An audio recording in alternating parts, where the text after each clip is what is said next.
Good afternoon, everyone, and thanks for joining us for our daily briefing. I'm joined again by Darlene Compton, the Deputy Premier and the Minister for Justice and Public Safety, Tanya Mullally from EMO, and Kim Griffin from Maritime Electric. So thanks for all of you for being here. We're nearing the 72-hour mark since Fiona ripped through our province. Kim will have a more up-to-date information. I think her phone may even buzz as we're in the middle of this briefing. But our Maritime Electric crews are out working to restore power. We've had almost 6,000 customers back online since yesterday, and they're working day and night to restore as many customers as quickly as possible. We have over 100 military personnel on the ground working with our transportation and infrastructure crews in conjunction with Maritime Electric to make the recovery as efficient as possible in spite of all the difficulties that we all face. And as I say, Kim will have a more in-depth briefing on our electricity situation in a moment.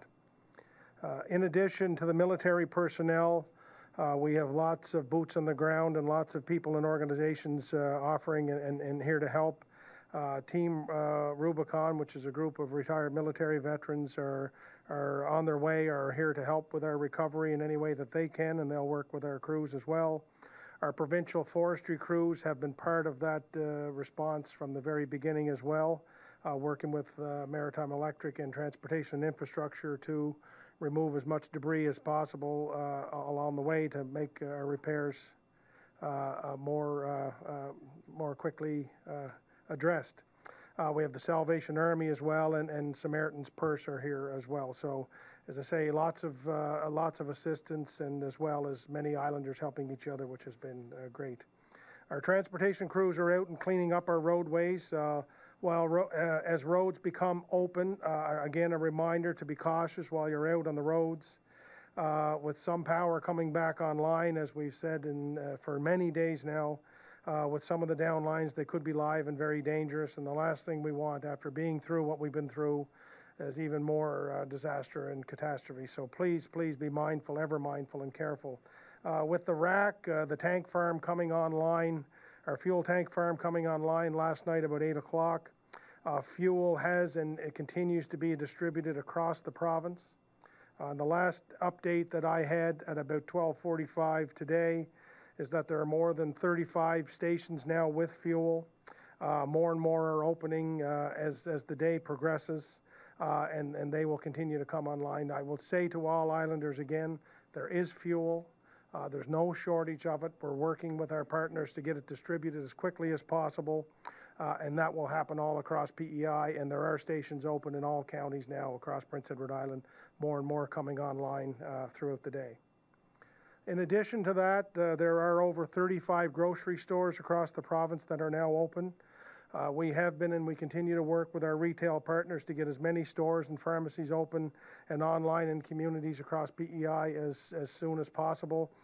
With the bridge being open now for a couple of days, our supply lines have been operational. They're operating as needed. There is food. It's being distributed to stores as it always has, and as those stores open up, we expect to see a return to normal as soon as possible in those regards. An update on our cabinet committees that I talked about yesterday. We've been meeting throughout the last couple of days. We met again this morning. Today, the priorities that we have been working on and are addressing are as follows. We are in contact, have been in contact, and continue to be in contact with all of our home care clients across the province to check in, to make sure they're okay. We are engaging with transportation crews to make it a priority to clear those driveways of those home care clients as a priority first, if that is what's needed. These visits and these calls include those who may need oxygen or other critical needs and supplies, and we're working to address that as quickly as possible. And when needed, we will make it a priority to make sure those homes are accessible quickly. We're working with our reception centers across the province. There are over 40 of them. Those centers that have kitchen facilities within them, and many do. We're working with many partners to prepare, to see if we can prepare meals and share them with as many islanders as we can, particularly those without power. So we're in the process of working with local suppliers, and as you would expect here in Prince Edward Island, the response initially has been overwhelming, and that doesn't surprise us here. And the plan is to work with as many as we can to provide as many meals as we can to those in need, and to do so in communities across Prince Edward Island, and that has been identified as a priority. There are currently 7 child care centers open in Prince Edward Island, with additional centers coming online tomorrow and in the days ahead. The Department of Education and Early Learning have been compiling information about essential daycares, child care centers, to ensure that those who have to go to work in the coming days as we make our way back have access to child care. And as of the time of this broadcast today, there are over 60 spaces available already for our essential healthcare workers and others. So that's the response from our early child care centers has been overwhelming, and as electricity is restored to those in our communities across P.E.I, it's amazing. We shouldn't be surprised. We've seen this so many times where our early childhood employees respond and are operational. So my gratitude to them for their hard work, and that will continue to be updated in the days ahead. Through the Department of Social Development and Housing, we are making today available as just a start $5 million fund for nonprofit and charity organizations who are working and able to help islanders who are in need. They will provide such thing as grocery cards, gas cards, or any other essential supplies that might be needed.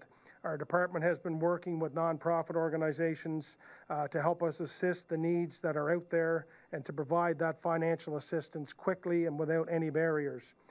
So the organizations will have that at their disposal, and we will work closely with them. As you know, as all islanders know, those are the people who are on the very front lines of Prince Edward Island, and they are the ones who can best help us understand the immediate needs of islanders and also get access to those individuals with funds as quickly as possible. In addition, our government will immediately enact the Provincial Disaster Financial Assistance Program in partnership with the federal government. This will provide emergency, non-payable financial assistance to island residents, municipalities, and small businesses, including aquaculture and agriculture businesses. This is to ensure that there are no gaps. Obviously, if you are impacted and you have insurance, that's the place to start.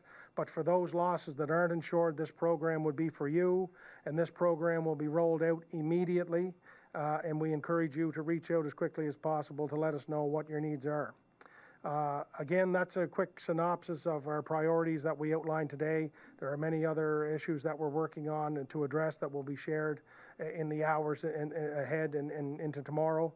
I just want to say before I turn it over to the Deputy Premier, just again a huge thank you to so many islanders who are rallying together. We knew and we know that this would require all hands on deck to get us through this. It would require islanders working together and looking out for one another, and it really, while it shouldn't surprise us because we've seen it so much and so often, it really is heartwarming to see so many islanders pulling for each other, cheering for each other, and helping each other. It's really been the magnitude that we've seen in the last couple of days might be the biggest and best that we've seen yet. So on behalf of me, on behalf of the government of PEI and all of our citizens, to you, thank you, and keep up the great work. We'll need your patience and understanding and togetherness in the days ahead.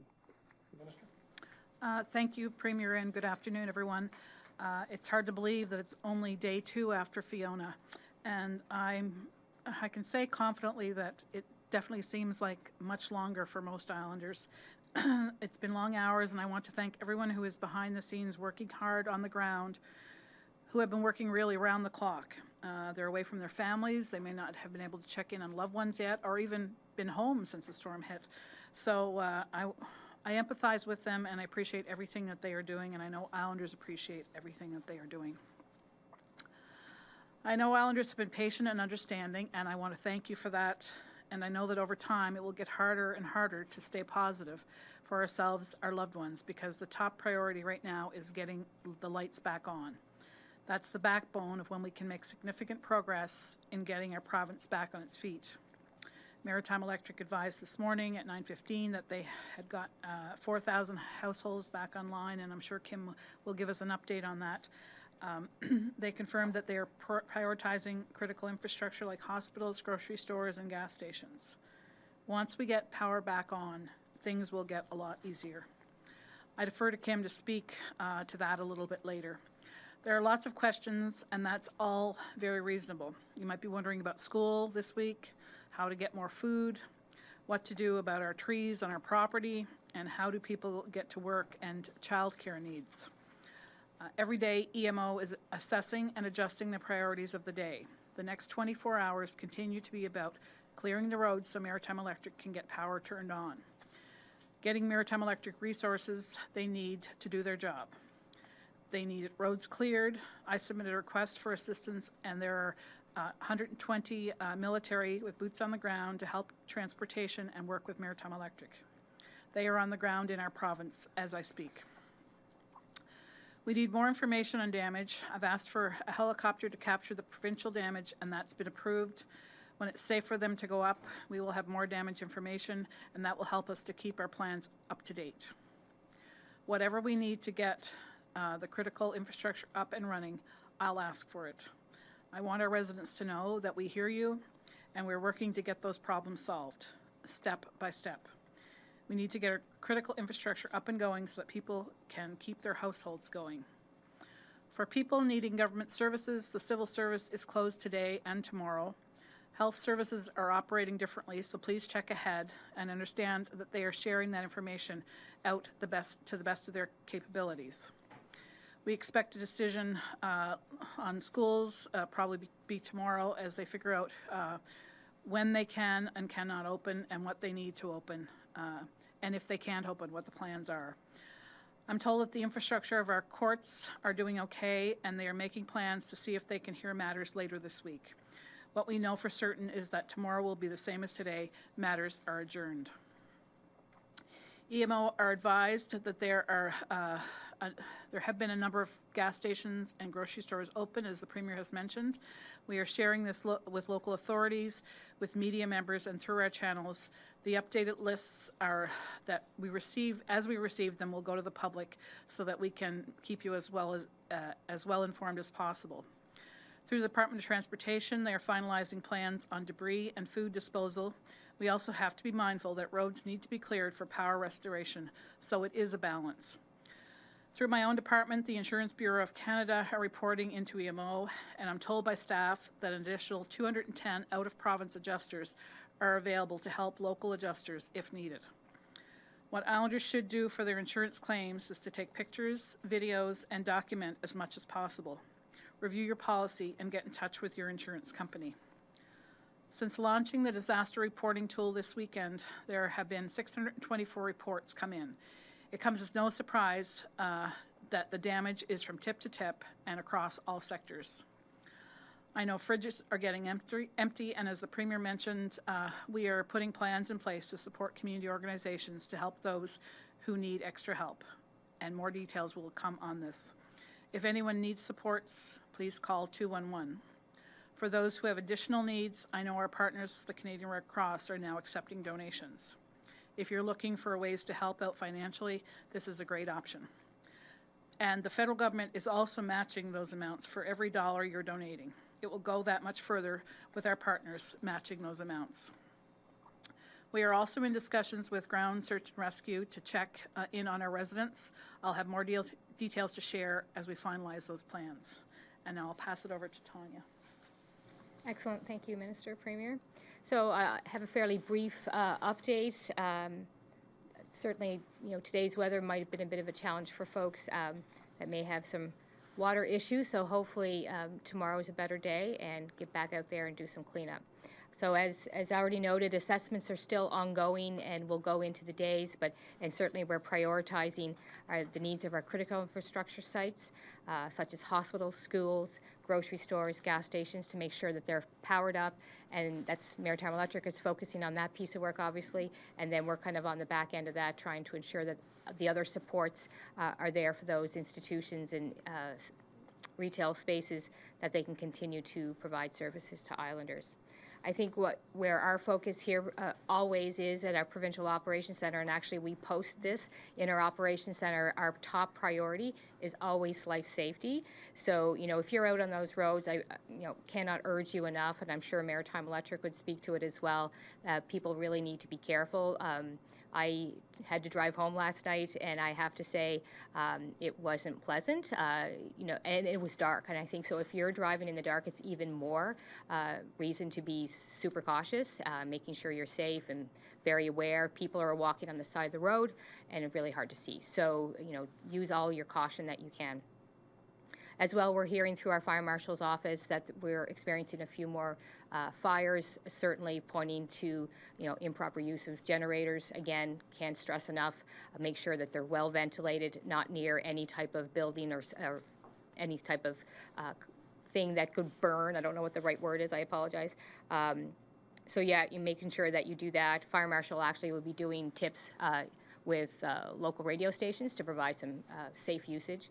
And as well, don't leave candles unattended. Obviously, we appreciate that, you need to have the light on, but making sure that if you leave the room, that you make sure that you distinguish that candle. I think that's all I have to say. I'm going to hand it over to Kim for her update. Thank you. Thank you. Thank you, Premier King, Minister Compton, Tanya. Good afternoon, everyone. I wanted to provide an update from Maritime Electric this afternoon, and I have been checking my phone for updates, so I apologize, as I had mentioned to you prior to this. I'm trying to give everyone the latest update that I have. So we had a bit of weather today that slowed us down a little bit, but at the same time, we have mounted the largest restoration efforts ever in the history of our company, and double that of Dorian. We have 89 crews on the road this morning, and more coming. We had 4,500 customers restored this morning, and we're up to nearly 10,000 customers now that we've been able to restore. I do want people to know that we are working in pockets and communities across the island, but I wanted to share with you that we did the assessment with the helicopter from yesterday. No major issues compared to what we had in Dorian, so that's a check mark. That's a good sign. Secondly, as we go across the island from substation to substation, we're not seeing significant areas at those points as of yet. Where we're seeing the problems, which many of you know in your community, is that we have a number, thousands of trees down that have pulled down our power lines.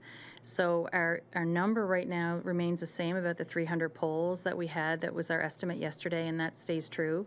So we're really trying to make sure that, and pleading with you actually, to help us keep the roads clear of traffic. And I'm sorry I have to ask that. I realize that people may need food and may need fuel, and of course if you need to do that. But if not, if you could please stay home. Our crews are pleading with you to help us so that we can improve our restoration efforts. And I don't say that lightly. If I didn't hear that directly from the field over and over and over again on every one of my operations calls, I wouldn't be asking you this. So I really need your help.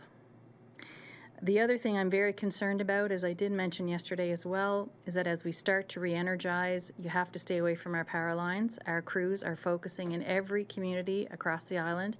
If you haven't seen them, you've probably seen our spotters or our contractors. So it is absolutely paramount that you stay away from our system, please. So that is the summary of my update. We have been making progress in key pockets across the island, and we feel better than we did yesterday, and having 10,000 customers restored at this point is better news. So that's an update from me, Premier. It sure is, Kim. So thank you very much, and again, pass on our thanks and gratitude to the staff and the line crew. And everyone who's helping. With that, I know there are numbers of media or friends in the media.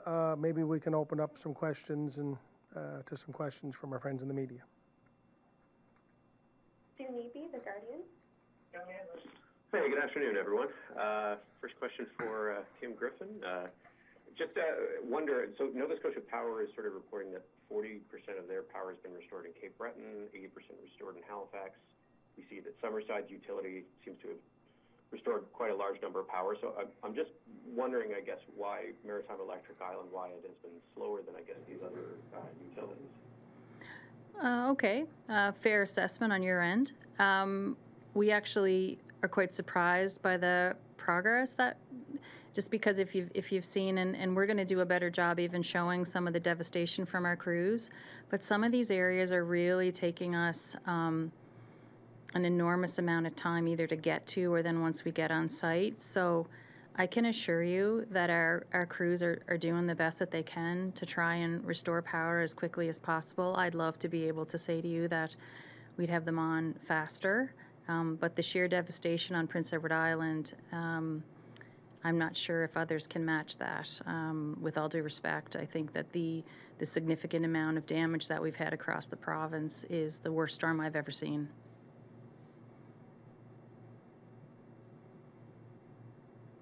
Okay, thank you for that. I guess, I guess this is just sort of a question for Minister Compton or Premier King. Looking back, I guess, to the response from Dorian, the assessment report by Callian kind of noted similar issues with mobility communications after the storm. There were a number of issues up to 72 hours after the storm. I guess, in your opinion, looking at both Dorian and today, have you seen an improvement in the telecom backup services for outages? And also, has the province invited Bell Alliant or Eastlink to be part of daily EMO briefings in the lead up and then the aftermath to Fiona? Yeah, well, I'll let Tanya address all who are part of the EMO briefing, and that lineup is vast, as you can imagine. I know storm to storm, you take everything that you learn and try to put it into practical use as you prepare for a storm such as this. I think we all know that Dorian was a big blow. Fiona is Dorian on steroids, I think would be the best way to say it. In spite of all of that, we've held up reasonably well. There are challenges in many different areas, and I guess that's to be expected. Look, others can and will grade us on what kind of job we do, and look, we're just here trying to do the best job we can and get Islanders back online as quickly as possible, and that's what thousands of Islanders are doing here. But if you, Tanya, wanted to outline who we deal with on our EMO briefings. Sure. So we have approximately 60 agencies actually that we deal with, and Bell Alliant is absolutely one of those, as well are all other telecommunication companies that provide service here in the province, and that has been certainly since and before Dorian. I think one of the improvements that we did was maybe formalizing some of those relationships, because some of them were a little bit not as formal, I guess I would say, but Bell Alliant has always been a strong presence in our Emergency Operations Center, so they participate daily in our emergency calls, providing updates to us. So yeah, absolutely that. The other improvement that we could say is we have sight on all the locations where their towers are, and then we've shared that with Maritime Electric. They are working directly with Maritime Electric to prioritize that restoration effort, and that's something that probably we weren't as strong out the gate on Dorian, but we certainly rectified that for this particular event. I can say personally that we've been working really closely with Maritime Electric on critical infrastructure. We've met many times over the winter to discuss that and determine what that prioritization listing looked like. So yeah, we certainly have made significant improvements. Okay, I guess last thing, really just quickly, this is probably to Ms. Mullally. I wonder if you could provide a status update on the state of public and private long-term care homes, and are we aware whether all of these homes have access to a generator? I would not have that at hand, but we can certainly get that. I do know that we have a health P.E.I. representative in our operations center, and they're monitoring that. I think all provincially owned health P.E.I. facilities have generators and are operating.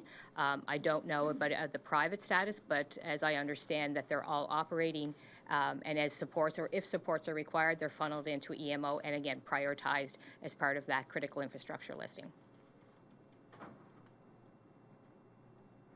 Thank you. Lauren Rigaud, Radio Canada.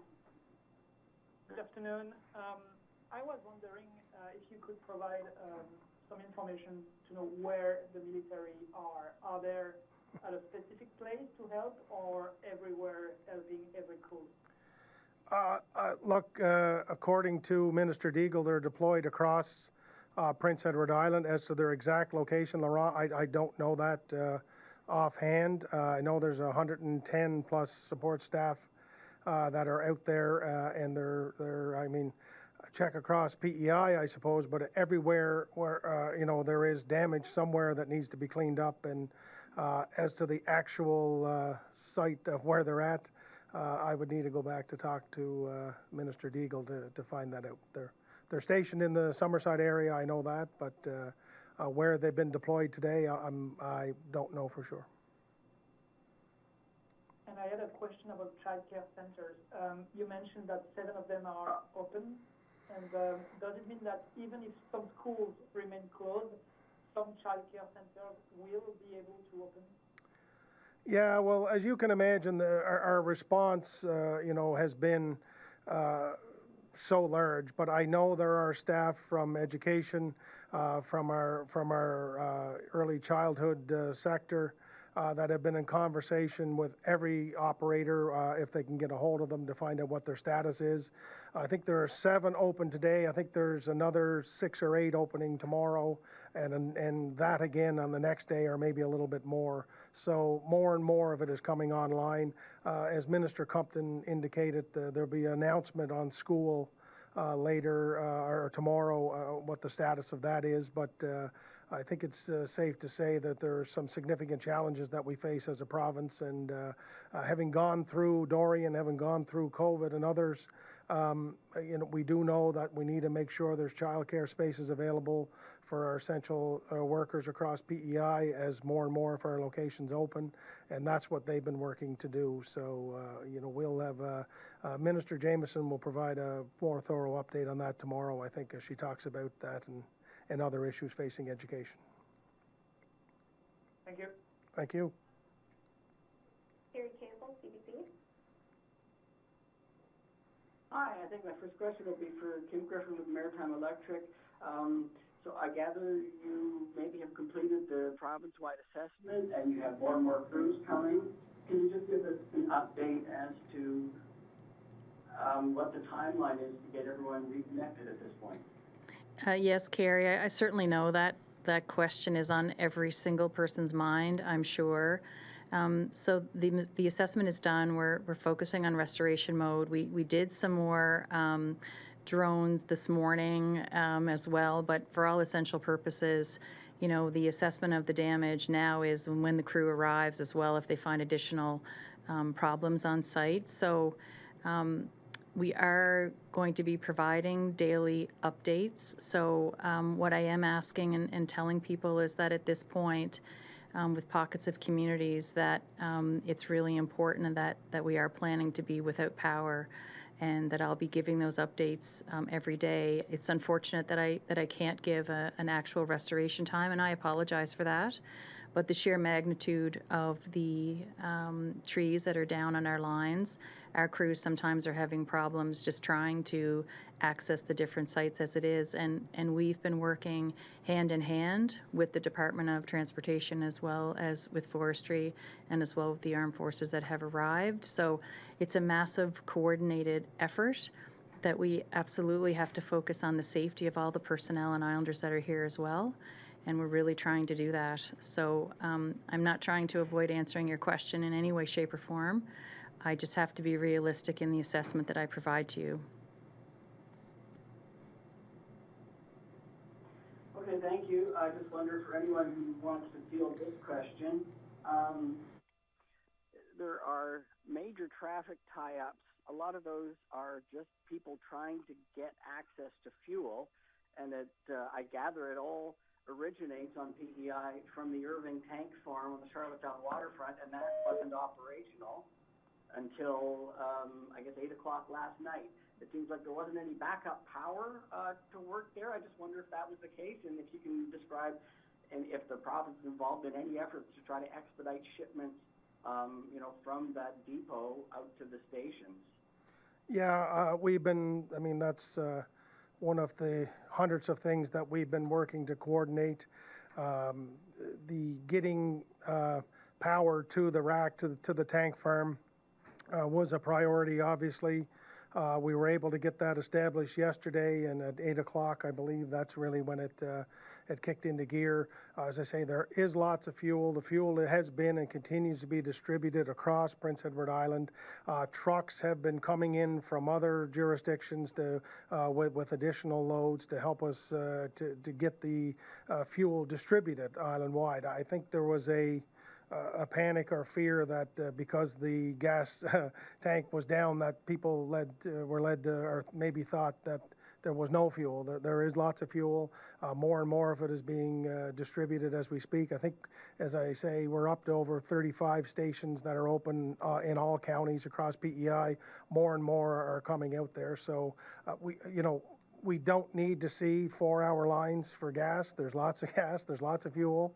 I know everybody might be in a little bit of self-preservation mode, and that is understandable, but with a little bit of patience and understanding, I think we could avoid some of those lines. And perhaps if anyone is watching or taking from this today, is that there is lots of fuel. You don't have to come from Cardigan to Charlottetown to get gas. There's gas in Kings County, and will continue to be, and vice versa. So, yeah, that was the biggest issue that we faced in terms of gas and fuel, was getting the rack or the tank farm alive with electricity.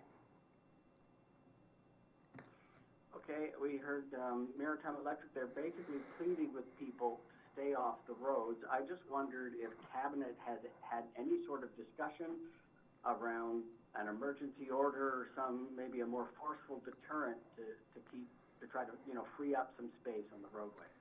Well, the next step, or the only step we would have, would be to declare a state of emergency to keep everybody home.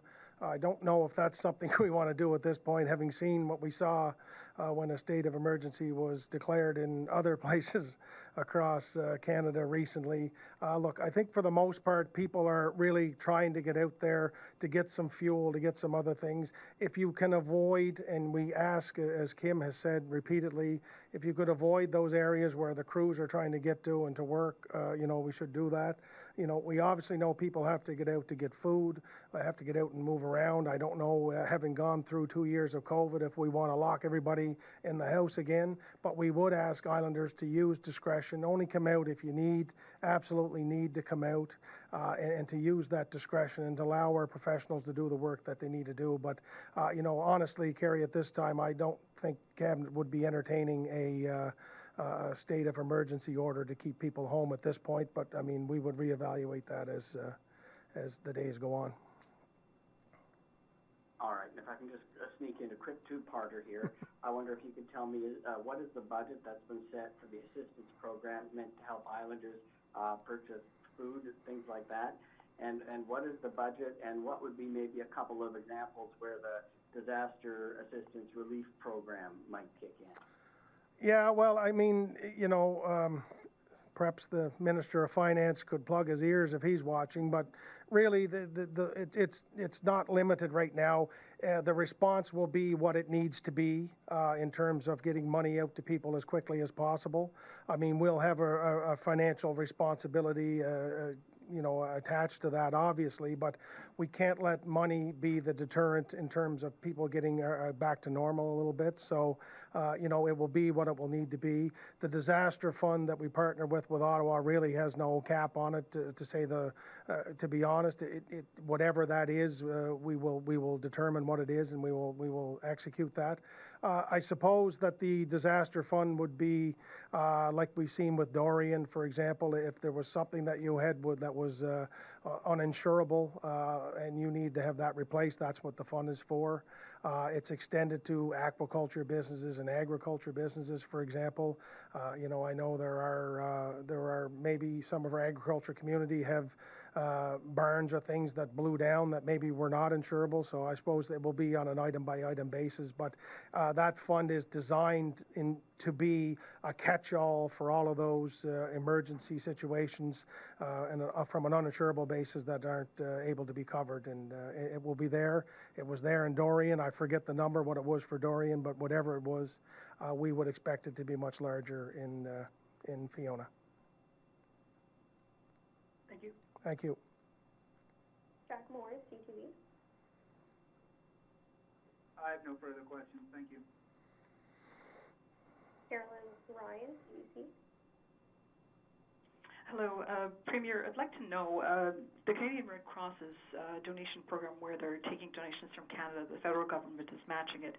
Do you have a sense of how that money will be distributed on the island? Will it go to islanders in the form of gift cards and gas cards, as you mentioned with the Salvation Army helping out, or will it go to the NGOs, the charities, to put out programs of feeding people, that kind of thing? Yeah, so to try to understand your question, in terms of what the Red Cross will do with the money that islanders and Canadians will donate and that the federal government will match, I assume it will go out through their avenues to try to get as quickly as possible into the hands of people who need it. We work with, dozens and dozens of NGOs across Prince Edward Island, be they the United Way and so many others. So our fund that I talked about today that will start at $5 million will go to those groups that can get money quickly into the hands of people. Maybe they need fuel cards. Maybe they need, furnace oil, for example. Maybe they need food. They need water, some other items and things like that. We want to make sure that there are people that have that access to money. So that's what it will be used for. There are challenges. Sometimes a lot of people either don't have a bank card or the bank card isn't operational. So we don't want that to be an impediment. And like we've done with other crises, Carolyn, we're really just trying to have that fund to say, here's the money, get what you need, and we will get it out to you as quickly as possible. And the best way we've learned to do that is through our wonderful NGOs and nonprofit and community groups who deal with this stuff every day. So that's what that money will go for.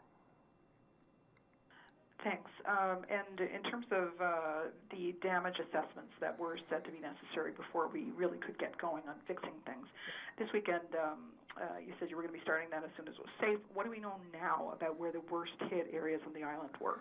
Well, I mean, it's hard to get into a debate about who's hit worse. I mean, if you go to Mount Stewart, the community has been hit really hard. If you go to Stanley Bridge, the community is hit hard. So it's safe to say that obviously some people along the North Shore didn't only get hit by the Hurricane Fiona, they get hit by the storm surge as well. So, I mean, most of our dunes are gone on the North Shore. So it's hard to really target or pinpoint one particular area. I think, as Kim said, Maritime Electric, through their assessment process, is that very few, if any, communities have been spared damage in some way, shape, or form. But, from a structure perspective, as I say, we're opening up the roads. We know the damage to a lot of bridges. There's at least 6 schools that were impacted. Our hospitals seem to have stood up pretty well. Our access P.E.I. sites seem to have stood up pretty well from a government perspective. And we're really just, we wanted to use that time before we open up facilities such as school gyms or access PEI. We wanted to make sure that they were structurally sound to do so, and that's what we've done. But in terms of saying who was hit the hardest, I think it's safe to say all of us. And I'll sneak in one more for Kim Griffin. Maritime Electric's first focus obviously was essential services, including the ones that you've mentioned. What is your biggest focus after that? Once we get everything, all hospitals, grocery stores, gas stations, schools up and running, what will you turn your attention to then?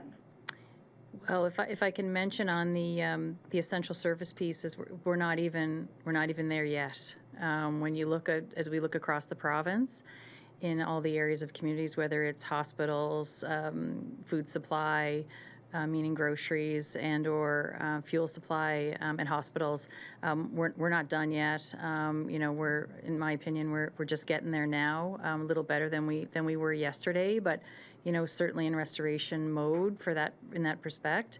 I guess the biggest thing to think about is that what we're trying to do is put on the largest number of customers as we can at a time, including the essential service areas and those pockets. So in answering that, we have transmission. We're trying to make sure that our substations are energized across the province from tip to tip as best we can by the end of the day today. And we're really focusing on getting into those communities. But as we go down community by community, and dozens of poles and wires that are down and the damage, our first priority is working with the province and getting access to all of those sites. So we've had our spotters. Some have driven over trees, they've driven through ditches, you name it. They've done it to try and get the assessment ahead of our crews, and that's what they've been doing. So it is slow going, but I wouldn't even say that we have the essential service component completed. Sorry, I've got colleagues chatting questions to me. What are the 6 damaged schools? Can we get a list of those so that parents can perhaps start to make a little bit more plans? I'm trying to name some of them. I know Evangeline School, Queen Charlotte, there's some damage to Cardigan School roof, West Royalty, Surrey, and there's one more maybe. Yeah, there's another one. But I will get those to you, Carolyn. I'll get staff to send those to you when I get offline. Or maybe they're watching here and they can do it. And one more greedy question here. What do we know about garbage pickup, given that so many people are starting to throw away food? Do you have advice? Should they keep it in their freezer and fridge for now and throw it away once the Island Waste Watch people are up and running? What about trees? What about branches? What is going to be done with that debris? Well, I guess, so what we're trying to do through Island Waste Management is to try to get a couple of sites that we can take and compile branches and then chip them later. But in terms of the food, Tanya, yeah, sure. Absolutely. So actually our representative from Island Waste Watch is here in our EOC working with our transportation officials. So just before we came in here, they did confirm that they are working on all that plan and will be sharing that communication on how and where to go. But their priority right now is making sure that they don't want to open up and encourage people to start bringing those items in until it is safe to do so, and for their staff to report to work safely as well. So that's kind of the message for today. They're working through the plans, and as soon as they have that finalized, they will be communicating that out through our communications and whatever tools that we can. But yeah, absolutely, the recommendation is, if you can, if in your freezer, I would recommend keep it closed. If you don't want to start taking things out, or if you don't have to, leave it intact. And again, we should have more information possibly as early as tomorrow. I appreciate your patience. Thank you. Thank you, Karen. Lindsay Armstrong, Canadian Press. Thank you so much. A question for Premier King. Obviously this massive destruction has affected the whole island. I'm wondering if you can talk about the economic hit that the province has taken from this disaster.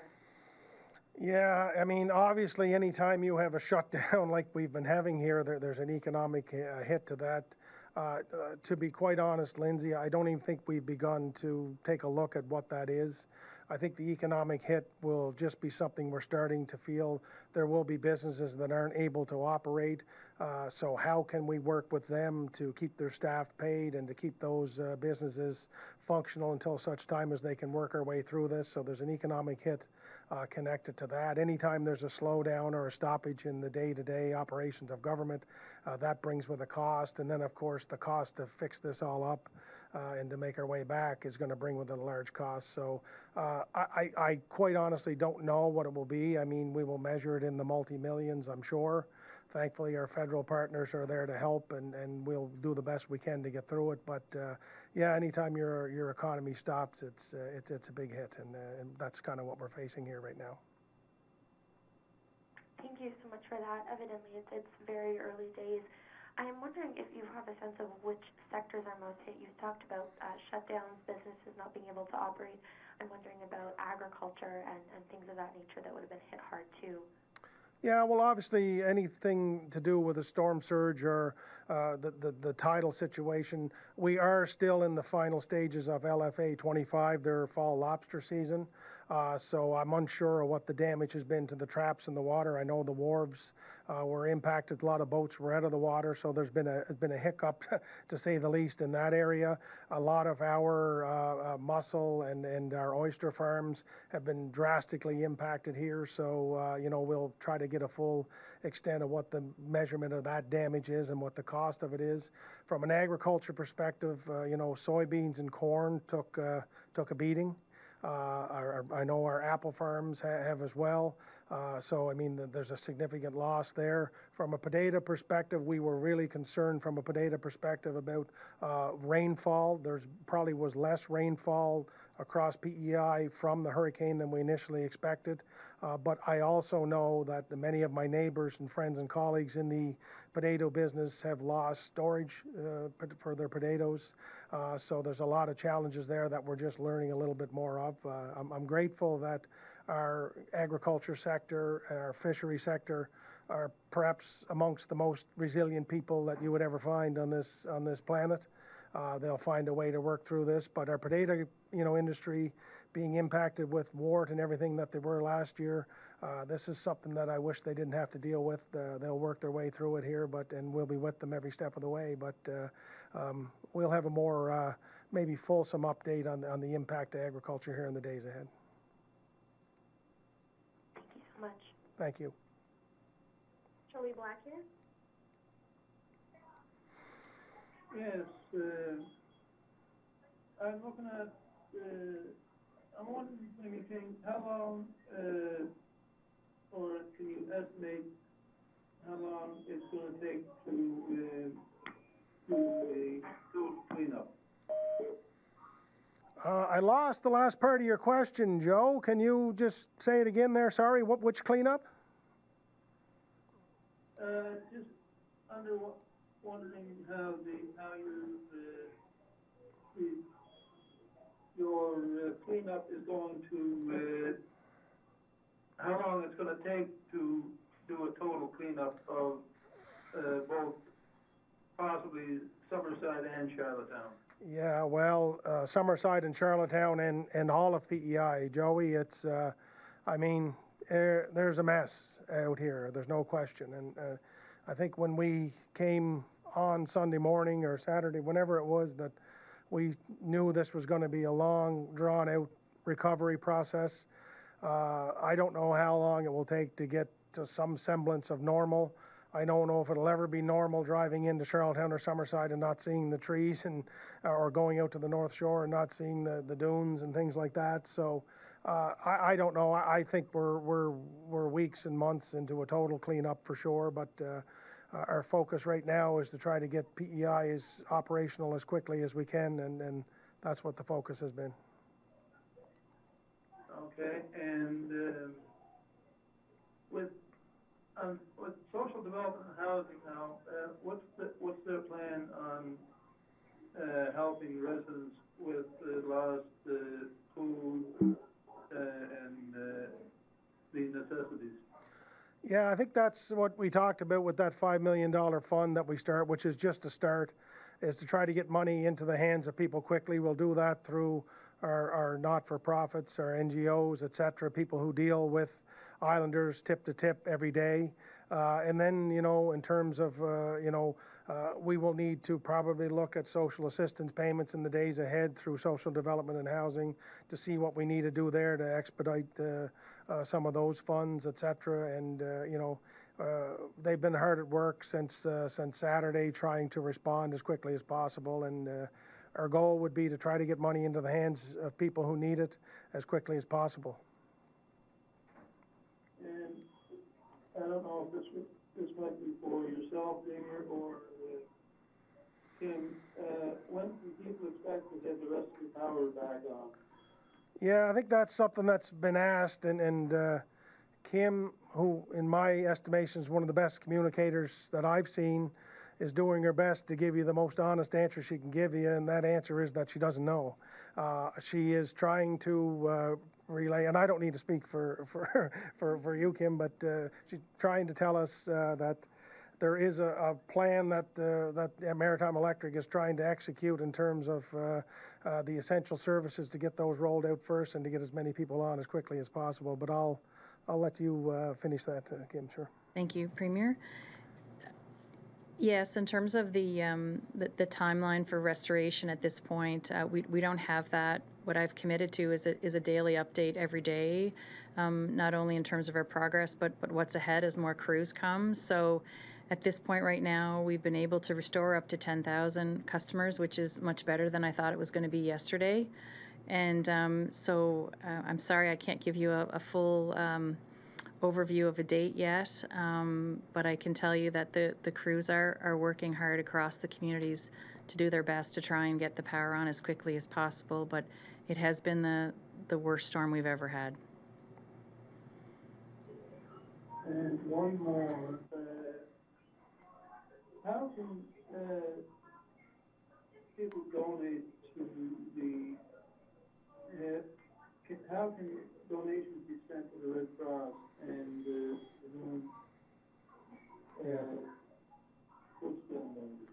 No, I appreciate, Joe, that's a good thing to raise. I know many islanders have wanted to reach out and help. I know the Red Cross has a donation line set up, which is available to islanders and Canadians as well. The federal government will match that. So, but there's other ways to help as well. There are, people are dropping off food and other essentials to neighbors and friends, and that is, I think, the total goodness and beauty of P.E.I. So everybody there really wants to help, really work together, and they have. So there are opportunities to do so. Certainly, if you have the funds, donate some to the Red Cross, but there's other ways to help, and we're seeing more and more of that. But I appreciate you bringing that up, Joe, and stay safe, my friend. I will, Premier, and I'll do my best to keep on top of this as well. Thanks very much. I know you will. I think that brings... That's all the questions we have for today. Thank you, Vicki. I think that brings to an end our news conference. I want to thank Darlene, Tanya, Kim. Great as always, and we'll be back tomorrow with a further update, and we'll start to share some of the rest of the government response, education, transportation, etc., with Islanders. So thank you very much, and stay safe.